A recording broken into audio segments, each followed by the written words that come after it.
So it's no new news that there is a new Blackberry on the way, and I shared my thoughts on it in a previous video, but you guys pretty much roasted me in the comments on that one. But today let's talk about that new teaser on the Key2 and a couple things you might have missed. So it starts off with a close-up of the dual rear cameras, which is new for the Blackberry line, and it moves down the chassis showing all three buttons on one side of the phone.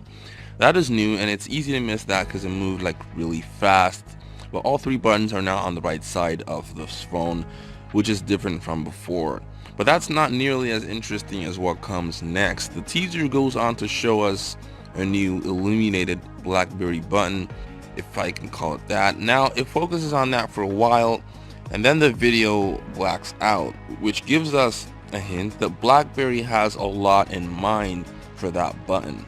Maybe it's gonna be a mappable button to launch any app you want, or maybe it launches a new Blackberry assistant. I hope not anyway.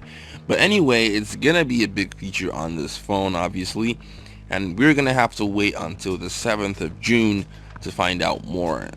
So those are a couple things you might have missed. Hope the video was helpful. If it was, leave a like. If it wasn't, probably leave a comment to tell me what you think about this phone. Hit subscribe if you're new to the channel, and I'll catch you guys in the next video.